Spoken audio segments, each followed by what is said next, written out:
what happens is you don't handle it well when you're angry. You handle it worse. So if you can calm it down, and even if you just sit there, hey, you know what? Can we have a quick chat? I'm starting to get a little bit. I don't know if you ever did this with her or how it ended or what.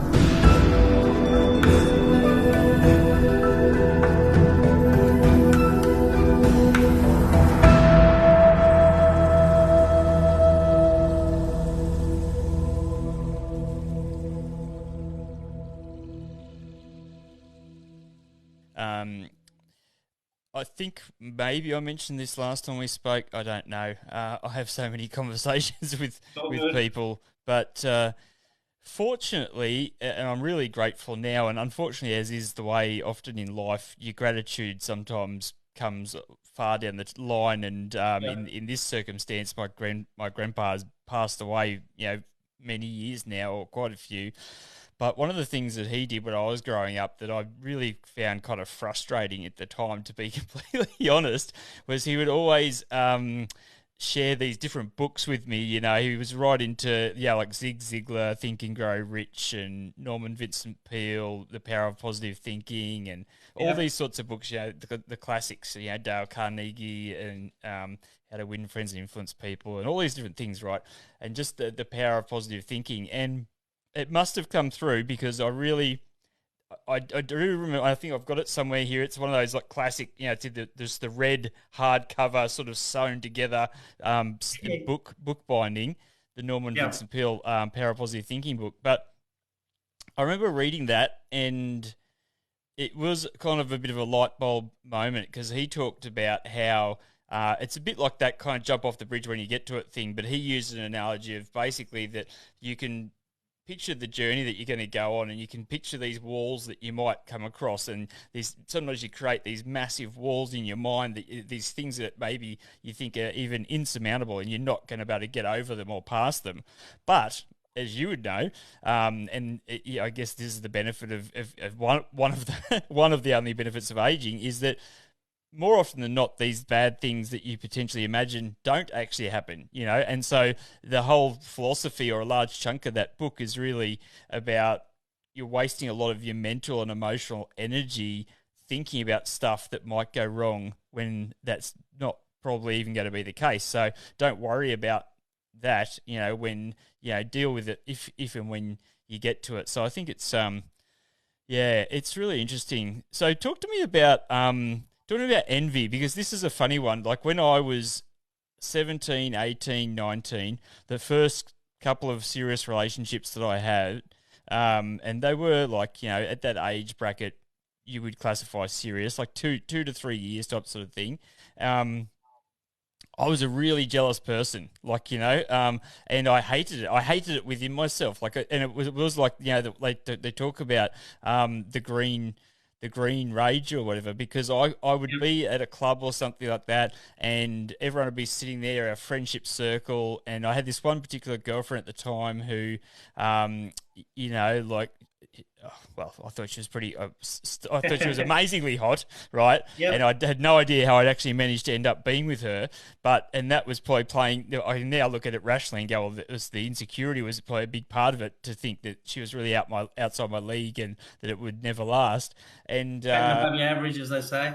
yeah, yeah, exactly. And but she was also like just a naturally friendly person, and so she would probably be quite innocently like maybe go sit on like the lap of some guy, one of our friends, and I would just be sitting there just yeah, I would get into Easy. a state where like I just couldn't, like, I couldn't really socialize. And the reason it's popped into my head, well, one, it seems to be relevant to what you talk about in terms of the loops or the cycle that you can get stuck in, and Yep. the different sort of chemicals going on in your mind. But the other thing was, I'll be honest, okay, everybody, I do have a secret. One of my secret shames is that I do love The Bachelor and The Bachelorette, and so And so more often than not, it's me saying, "Hey, let's what's happening in the bachelor."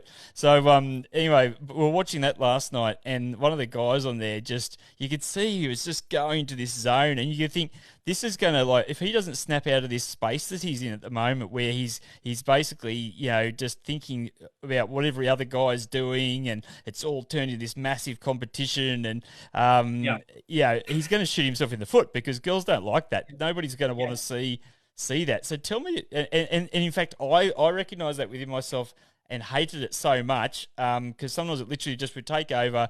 I'd just be in this rage. We'd end up having this massive fight, and I would storm off, or she would storm off, or we both storm off, and it just would end in disaster inevitably, right? And I deliberately stayed single for a couple of years because I was actually kind of scared of that. Like I knew the next time I was with someone, I didn't want. That was one thing I absolutely did not want. And thankfully, and I thank God as well because I prayed about it, But like I don't suffer from that drama now. So tell us about that, and if there are any guys or girls out there who I guess struggle with that, and probably it is something that happens more in your younger years. But how can people?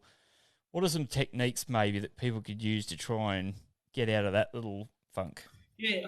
Look, whenever I do an assessment, if you like let's say you and I were talking, and you were experiencing this now. Obviously, this was a while ago for you, but you kind of want to see if there's a backstory that's created some of that for you. So I don't know if you had a relationship that did go bad, or you got cheated on by someone else, and then the trust becomes an issue. We're naturally trusting, right? Like you think about it, you wouldn't put your kid on a school bus if you didn't trust 99% of the community, all that kind of stuff. So as human beings, we've developed this ability to trust people, and so our intimate relationships all built around trust and all that kind of stuff. But you know, things can happen. So sometimes it can be even just the relationship of your parents splitting up, and then mum talking badly about the partner, or dad talking bad about the partner, depending on who it is, and that kind of stuff. And so there's little things they influence us, right? So we have all these influences. And again, when we're young and we hear these things, and like I said, I don't know your background and that the intimate side of what you're talking about, but Yeah. ultimately, when I'm asking questions and I'm wanting to know that in a counselling kind of environment, they're the type of questions I would kind of ask, because it's these little things that slowly drip feed into us, especially when we're very young.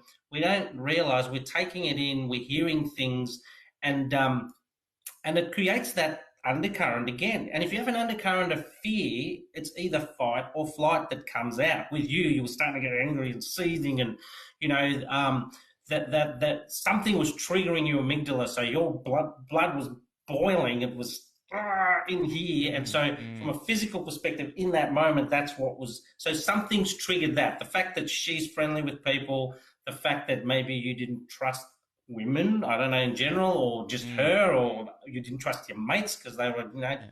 sleazy blokes. I don't know, but there's a Well, there's combination probably an of element of that.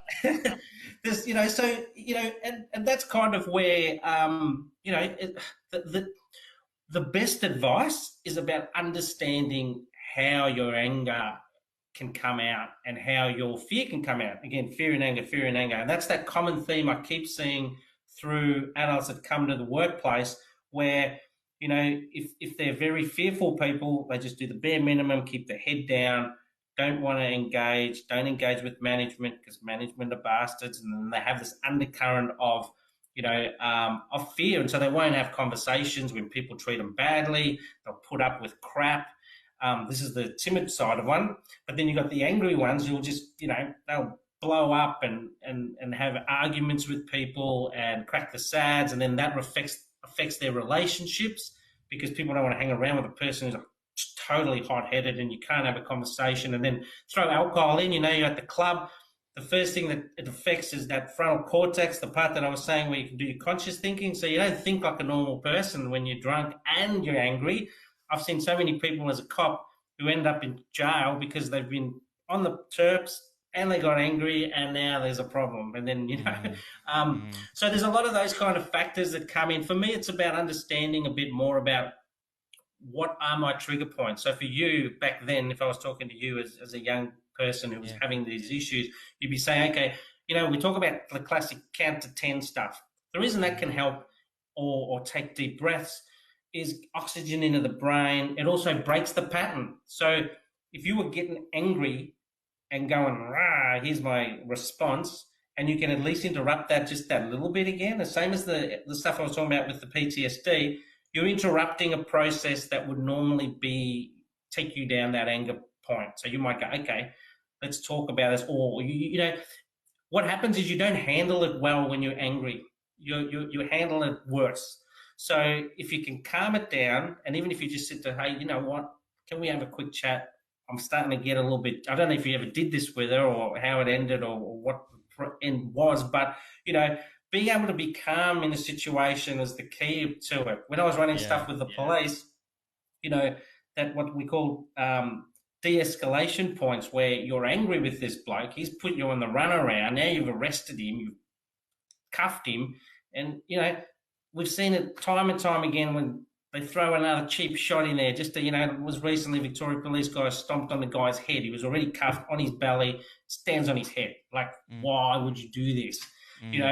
Again, anger and rage. Why do the Black Lives Matter people go and loot a bloody? I get the whole thing about the protest, but I'm very hard to get why people are then going and stealing stuff from other people, because they're angry. That's where it comes from. Anger leads to a lot of things. And if you feel like you've been shamed or you feel like you've been discriminated against, there's lots of anger that just stay there. And that's the problem. It's that we don't kind of work on the anger and say, you know what, I can let some of this go because I'm holding it in. I'm getting angry. Mandela didn't want to hold that in because he knew if he came out and said, oh, you screwed me over for 27 years, I need to, take my pound of flesh on people that made decisions 27 years ago.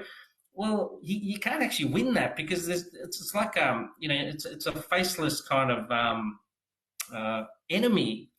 It's a bit like I'm a dark South African. Obviously, I was South African born, and very racist country, and there's certainly elements of racism here in Australia. But some people need to kind of go, how much do I want the past to hold me back, and how much do I want to be about? Let's just try and do things better and talk about this and come up with solutions and ways of dealing with racism moving forward, rather than stuff that happened 300-400 years ago that we've got no control over. No one's alive from that time. Yes, there's been things that have maybe come along and some cultural thought processes come along, but we're in a very different environment back then. And so to me, it's about having the good conversations, talking about the way forward. And again, it's a blue brain response. So when I'm looking at solutions, it has to be blue brain. If it takes me to an angry spot, I'm not going to go very well. And it's always the same pattern. Even what you were saying about you getting jealous and getting angry probably led to you guys breaking up in the end. I don't know. Oh, I'm sure it didn't help. It's one of those things for what it's, for what it's worth.